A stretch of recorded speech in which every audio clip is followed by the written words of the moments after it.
Hello बच्चों। हम लोग 11th क्लास का 12.1 का लिमिट के बारे में कुछ सवाल कर रहे हैं।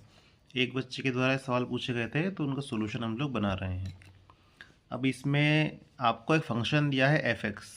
ठीक है, एफ एक्स कितना दे के रखा है हमको यहाँ पर 2x+3 दिया है जब x या तो 0 के बराबर और 0 से छोटा हो, और 3x+1 दिया है जब x ग्रेटर देन 0 है ना। अब अच्छा, डबल फंक्शन का मीन्स क्या होता है, पहले तो आपको ये क्लियर करना पड़ेगा।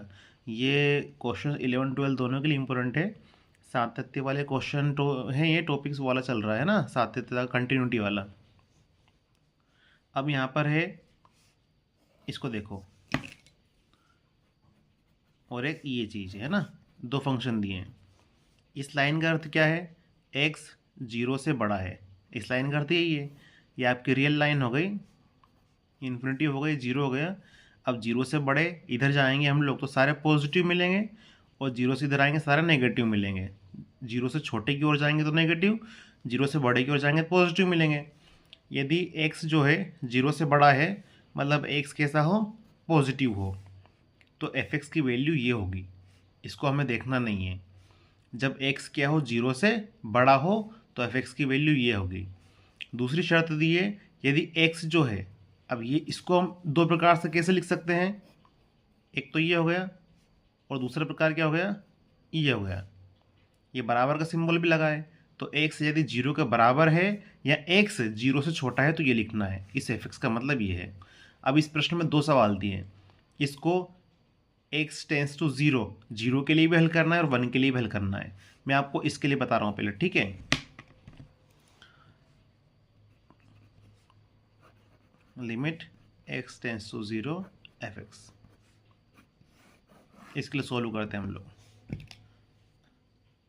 अब सांख्यिक के लिए, लिमिट के अस्तित्व के लिए एक लेफ्ट हैंड लिमिट होती है, एक राइट हैंड लिमिट होती है।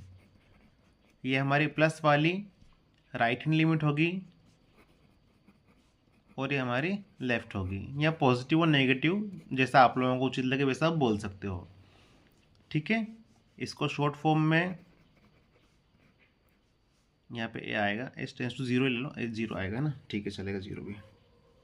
अब इससे समझो आप, ये आपका पॉजिटिव रहेगा यहाँ पर, और ये आपका नेगेटिव रहेगा। हम लोग ये वाला सिंबल प्रेफर करेंगे, तो इसी को आप लोग सवाल है, इसको मैं क्लियर लिख रहा हूँ। एफ एक्स बराबर दे के रखा है, ये समझाने के लिए डबल डबल लिख रहा हूँ मैं। 2x+3 कब, इसको देखिएगा, दो भागों में तोड़ा है तो x 0 से छोटा हो तब। एफ एक्स बराबर फिर से 2x+3 कब, यहाँ पे बराबर का सिंबल भी है, x 0 के बराबर हो तब। तीसरी शर्त है एफ एक्स बराबर ये वाली 3x+1 कब, जब x 0 से बड़ा हो, है ना। ये सॉल्यूशन आपका चालू होता है, समझाने के लिए लिखा है मैंने, ये आप ना लिखें, आप सिर्फ इतना ही लिखें तो आपका काम हो जाएगा। अब पहले हम लोग पॉजिटिव लिमिट के लिए सोल्व करते हैं। Limit s tends to 0 F A plus H. तो अगली स्टेप में देखो, लिमिट s टेंस टू 0 तो वैसे ही, f वैसे ही लिखा, ये क्या लिखा है, a, है ना। ये जो यहाँ वैल्यू होती है a की वैल्यू होती है। जनरली हम लिखते हैं limit x tends to a, तो ये वाला जो नंबर होता है ये a का नंबर होता है। इसमें a बराबर 0 है, इस सवाल में, इस सवाल में a बराबर 0 है, और इस सवाल में a की वैल्यू 1 है ना। ये ध्यान रखिए a की वैल्यू है, तो a बराबर हमारा कितना है यहाँ पर, 0 है। तो इस फॉर्मूले को देखो, limit s tends to 0 F A plus H, A की वैल्यू 0 प्लस एच। अगले स्टेप में क्या हो जाएगा, यहाँ लिख देता हूँ मैं, limit s tends to 0 F 0 plus H H. अब इसकी तुलना एफ एक्स से करो, ये जो हमारा सवाल है ना एफ एक्स, इससे तुलना करना है, इसकी तुलना एफ एक्स से करो। यहाँ पर x बराबर कौन दिख रहा है, h, एक पॉजिटिव संख्या दिख रही है ना। और जब एक पॉजिटिव संख्या दिखे, x 0 से बड़ा हो और पॉजिटिव हो, है ना, 0 से बड़ा है मतलब पॉजिटिव है, जब 0 से बड़ा हो तो आपको एफ एक्स बराबर लिखना है 3x+1। देखिए समझिए बेटा, ये limit H tends to zero, वैसे ही ये लिखा एफ एक्स, समझिएगा एच लिखा है एफ एक्स, और एफ एक्स बराबर 3 फलन होते हैं, 1 2 3, इस सवाल में 3 फलन दिए, लेकिन ये पॉजिटिव है, मतलब इस फलन की बात यहाँ पर हो रही है। तो एफ एक्स बराबर क्या लिखते हैं, 3x+1, ये लिख दिया 3x+1 हो गया, इसके अकॉर्डिंग लिख दिया हमने। अगले स्टेप में एच का किसकी ओर अग्रसर हो रहा है, जीरो की ओर।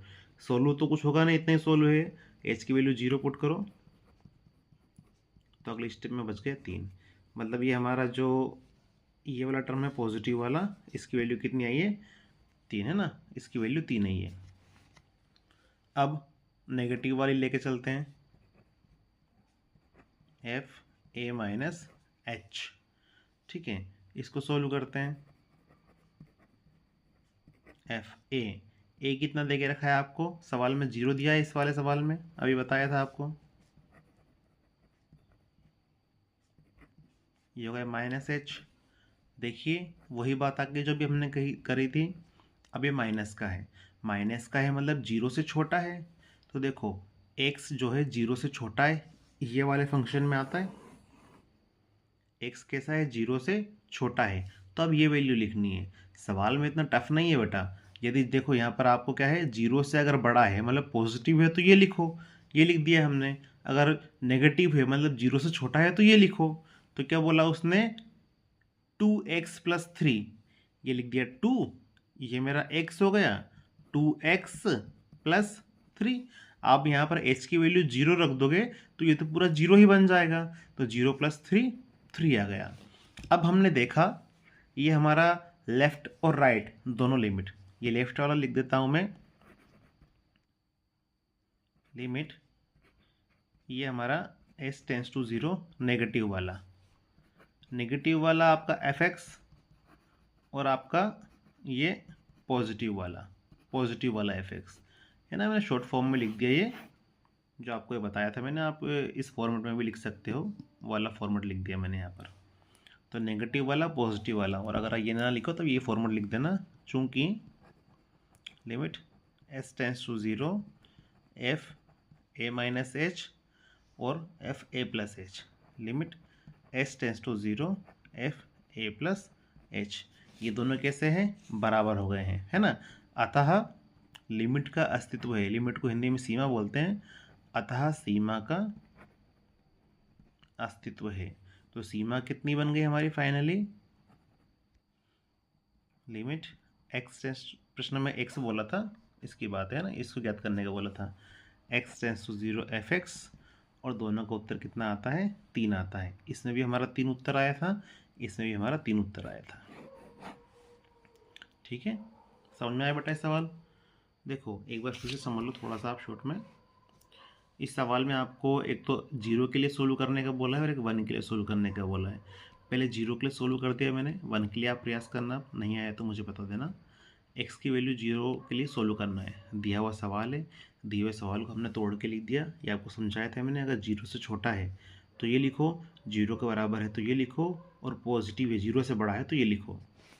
अब हम राइट हैंड लिमिट लेके चले पॉजिटिव वाली, तो फॉर्मूला लिखा, limit s tends to 0 F A plus H, A की वैल्यू 0 है, ए की वैल्यू 0 प्रश्न में मिलेगी आपको, ये a होता है जो x के यहाँ पर आगे अग्रसर होता है, x किसकी ओर अग्रसर हो रहा है, a की ओर, ये आपका a है। तो हमने a की वैल्यू 0 पुट कर दी, a की जगह ये a लिखा है, a की जगह 0 लिख दिया, 0+h fh है ना, fx लिखा है, h बोल दो fx बोल दो, तो fx बराबर तो ये सब इतनी सारी वैल्यू होती है। अब ये h कैसा है, पॉजिटिव है, मतलब 0 से बड़ा है, पॉजिटिव तो 0 से बड़ा होगा, तो ये वैल्यू लिखना है 3x+1, ये लिख दिया 3x+1, h की वैल्यू 0 पुट कर दो, 0 पुट करिए, हल करा 3 आया। अब नेगेटिव के लिए सोल्व करा तो ये देखो a लिखा है, a की जगह 0 लिखा, 0 माइनस h हो गया। अब नेगेटिव है तो हमको ये लिखना है, देखो x 0 से छोटा है मतलब नेगेटिव है, 2x+3 लिखो, ये लिख दिया 2x+3। अब h की वैल्यू यहाँ पे 0 रखेंगे तो 3 आ गया, मतलब ये राइट हैंड लिमिट भी 3 आई और लेफ्ट हैंड लिमिट भी 3 आई, मतलब ये जो आपको पूछा गया था ये इसकी वैल्यू भी 3 है ना। ये जब दोनों बराबर हो जाते हैं तो ये इसकी पूरी लिमिट क्या हो गई आपकी 3 हो गई, दोनों का उत्तर आया। ठीक है, अब बेटा इसको आप करके देखना है ना। अगला सवाल देखते हैं हम। इसको रोक के स्क्रीनशॉट लेके समझ लीजिएगा। अगला सवाल अगले वीडियो में देखते हैं अब हम। ये वीडियो बड़ा हो जाएगा वरना, है ना। शॉर्ट देख लीजिए इसको आसानी से।